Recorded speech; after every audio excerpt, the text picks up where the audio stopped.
All right, let's dive right in. Today, we are tackling something that sounds complicated but is incredibly important, a potential payment wall that could hit Medicare in early 2026. If you, your parents, or anyone you love relies on Medicare, this is something you absolutely need to get your head around. Trust me, we're going to break it down step by step. So let's just cut right to the chase with a really stark question.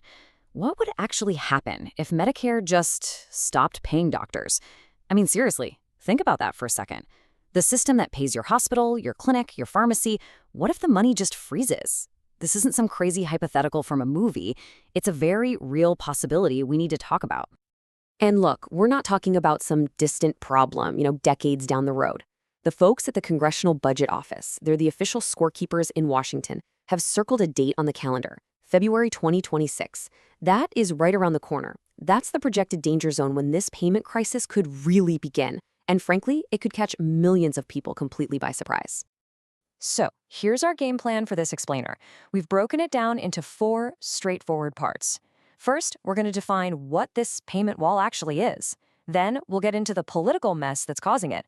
After that, and this is the really important part, we'll trace how it could directly impact your healthcare. And finally, we'll wrap it all up with a practical plan for what you can do to prepare. Sound good? Okay, let's get into our first section here. The core issue, the absolute heart of the problem, is a potential suspension of payments from Medicare to your healthcare providers. Imagine the flow of money that keeps our healthcare system running is like a river. Well, this is like a giant dam suddenly being thrown up, stopping that river cold. This isn't a small hiccup, it's a fundamental freeze. Now, this next point is so important to get straight in your head. This is not Medicare going bankrupt. Let me say that again. Medicare is not running out of money. The benefits you've earned and paid into your entire working life are still legally yours. This whole thing is a cash flow problem, a plumbing problem in the U.S. Treasury. It's a political problem born out of gridlock, not a problem with the solvency of Medicare itself. So you're probably asking what's causing this plumbing problem. Well, it all comes down to a term that I'm sure you've heard a million times on the news, the debt ceiling. I know. When you hear that phrase, your eyes probably start to glaze over. It sounds like some abstract DC issue. But the truth is, this political fight has a direct pipeline right into your doctor's office. So what the heck is it? The simplest way to think about it is like the credit limit on the nation's credit card. Congress sets the limit on how much money the U.S. government is allowed to borrow to pay for all the things that Congress has already approved. And here's a little bit of trivia for you. The debt ceiling was actually created during World War I to make it easier for the government to borrow money for the war effort. Oh, the irony. Because today, once we hit that limit, the Treasury is legally blocked from borrowing more money to pay the country's bills. And this quote from Dave Ramsey just perfectly nails the absurdity of the situation. Imagine you write checks for your mortgage, your car payment, your groceries, and then you call your bank and tell them they aren't allowed to accept your paycheck. That's exactly what this is.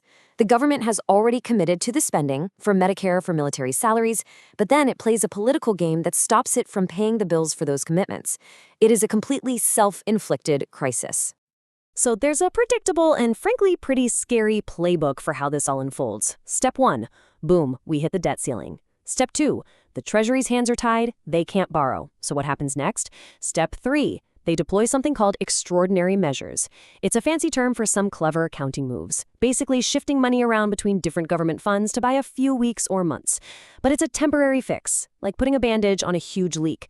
And once those tricks run out, you hit step 4, the Treasury is forced to start delaying payments. They have to pick and choose who gets paid. And if you think this sounds like something new, well, it's not. This has become a recurring political nightmare. In 2011, it got so bad it led to the U.S. credit rating being downgraded for the first time in history. In 2013, it was part of a government shutdown. In 2021, a deal was struck at the very last second. It's this high-stakes game of political chicken that Washington plays. And yeah, so far they've always swerved at the last moment, but with politics being what they are, the risk of a crash gets higher every time. And February 2026 is the next cliff we're driving towards. Okay, this right here is probably the most crucial thing to understand in this entire explainer. When the cash runs low and the Treasury is forced to choose who to pay, not all bills are created equal. There's a pecking order. Payments like Social Security checks and military pay are legally protected. They have a special status that means they have to go out. But look over in the other column. Payments to Medicare providers, your doctor, your hospital, your pharmacy, they do not have that same ironclad legal protection. In this crisis scenario, they're considered at risk, which means they could be among the first payments to be delayed. All right, Section 3. Now we're going to follow the path of this problem. This is where we see how a political fight in Washington, D.C. becomes a real-life domino effect. The first domino falls in the Treasury Department, but the last one could fall right in the middle of your life, impacting your personal health and your finances. So just put yourself in your doctor's shoes for a minute. A doctor's office is a business. They have payroll, rent, and bills to pay just like anyone else. They simply cannot afford to provide services for free indefinitely. So if Medicare, which is often their biggest source of income, just stops paying, they have to make some brutal business decisions. They might have to stop accepting new Medicare patients. They'll almost certainly delay any non-emergency procedures. And here's the real kicker. They might have no choice but to start requiring you, the patient, to pay for everything up front. And this quote, this is exactly what that conversation could sound like. Imagine you've been waiting for a hip replacement. You're in pain, and you're finally ready to go. Then you get a call from the hospital. Hi, we're really sorry, but because of this Medicare situation, we're going to need you to pay the $40,000 for the surgery up front. We'll pay you back, whenever Medicare starts paying us again. It's a frankly terrifying scenario. Who can do that? And we're not talking about small amounts of money here.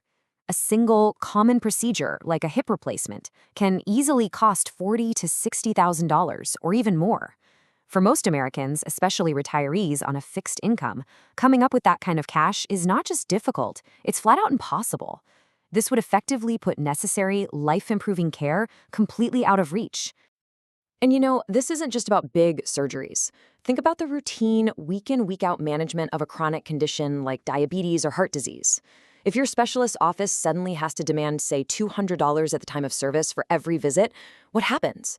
You can bet people will start skipping appointments, and that breakdown in the continuity of care can have incredibly serious long-term consequences for your health. And we can't forget about prescription drugs. Your Medicare Part D plan is run by a private insurance company, right? And that company gets paid by the government. So if the government stops paying them, they will absolutely act to protect their own cash flow. For you, that can mean all sorts of new headaches. Your copays could suddenly shoot up, they might impose new restrictions on which pharmacies you can use, or you might find yourself stuck in a bureaucratic nightmare trying to get a prior authorization for a medicine you've been taking for years. Okay, I know that was a lot to take in, and it's some pretty heavy stuff, but we are not going to end this on a note of doom and gloom. This final section is the most important one, because it's all about what you can actually do. This is about taking back some control in a situation that feels uncontrollable. Let's walk through your preparedness plan. So instead of just sitting around worrying, here are 6 proactive, concrete steps you can take right now. Think of this as your personal action plan. It covers everything from planning your healthcare and shoring up your finances to making sure your voice is heard in Washington. Let's break a couple of these down in more detail. First up, if you have any non-emergency procedures scheduled for that February or March 2026 timeframe, pick up the phone right now. Don't just talk to the front desk. Ask to speak directly with the billing office. Ask them a simple question. What is your office's contingency plan for a Medicare payment suspension? Ask if you'd be required to pay up front. And if the answer is yes, ask if it's possible to reschedule. Maybe move it up to January or push it back to April to avoid that crisis window. A 5-minute phone call now could save you a world of hurt later. Next, let's talk about your finances. I know it can be incredibly hard to save money, especially on a fixed income, but having a bit of extra cash set aside in an emergency fund could be a critical buffer. We're suggesting a minimum goal of trying to add an extra $2,000 to your savings. That money could be what covers your medication copays for a few months, or what pays for a crucial doctor's visit if you have to pay out of pocket. Every dollar you can save is a little bit more peace of mind.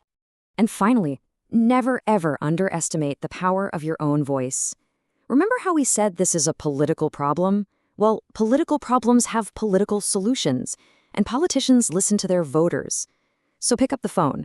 Call your representative in Congress. Call both of your senators. You don't have to give a big speech. Just tell the person who answers the phone your name, tell them you're a constituent and a Medicare beneficiary, and that you expect them to do their job and solve this manufactured crisis. It matters. It really does. So as we close this out, it really all boils down to one big question. This whole situation pulls back the curtain on just how deeply our personal well-being, our health, our financial security is tied to the political dysfunction in Washington. So I'll leave you with this thought. Is your plan for your health and your retirement truly ready for those moments when political gridlock threatens to spill over directly into your life? It's a heavy question for sure, but it's one we all need to start asking ourselves.